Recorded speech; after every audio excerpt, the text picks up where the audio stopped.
আমি এটা কাউকে বলতে পারি না। আমার শাশুড়ি সামনে বসে আছে, সে 2 দিন আগেও দোয়া করছে আমার ছেলেটা যেন ফিরে আসে। তাকে বলতে পারি না যে খুব কমিশন কি রিপোর্টটা দিচ্ছে। একটা স্ত্রীর জন্য যেটা কত কষ্ট, একটা স্বামীর ছবি ধরে ধরে শুধু রাস্তায় দাঁড়িয়ে তার সন্তান যে খুঁজে বেড়ানো, তার সন্তান শুধু বাবার জন্য যে হাহাকার, সেই হাহাকার গুলো আমরা কাউকে বলে বোঝাতে পারি না। আমার স্বামীকে 2013 সালের 28শে নভেম্বর ঢাকা কেন্দ্রীয় কারাগারের সামনে থেকে গুম করা হয়, যেখানে খুব বড় করে লেখা ছিল রাখিব নিরাপদ দেখাবো আলোর পথ। সেই আলো আমাদের জীবনে আর আসেনি, সেই আলো আমাদের জীবন অন্ধকার হয়ে আসছে আমার সন্তানের জন্য। আমরা এখন শুধু চাই আমার স্বামীর সন্ধান দিক এবং এই বিচারটা যেন করা হয়।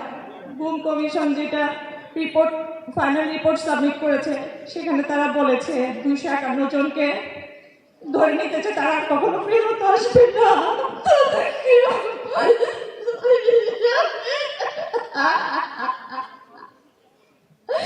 আমি এটা কাউকে বলতে পারি না। আমার শাশুড়ি সামনে বসে আছে, সে 2 দিন আগেও দোয়া করছে আমার ছেলেটা যেন ফিরে আসে। তাকে বলতে পারি না যে খুব কমিশন কি রিপোর্টটা দিচ্ছে।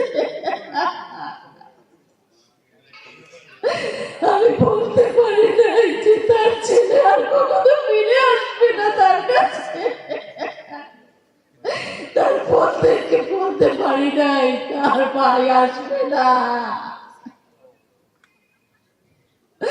এটা নিজের ভিতরে বয়ে বেড়ানো যে কি কষ্ট, কি যন্ত্রণা, সেটা শুধুমাত্র আমরা জানি, আমরা বুঝতে পারি।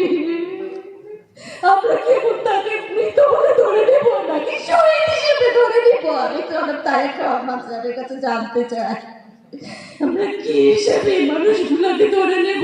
বাকি জীবন আমরা কি হিসেবে তাকে মনে রাখবো? আমরা একটা দিনও পাই না যে তার জন্য স্মরণ করে মনে করে আমরা দোয়া করবো। আমরা যে কি যন্ত্রণা কাটাচ্ছি সেটা কেউ বুঝতে পারবে না। আমাদের রাতগুলো বালিশ ভিজে যায়, রাতের বালিশগুলো কান্দায় ভিজে যায়, যেটা কেউ দেখে না, কাউকে বলতে পারি না। নীরবে আমরা শুধু চোখের পানি ফেলে যাই।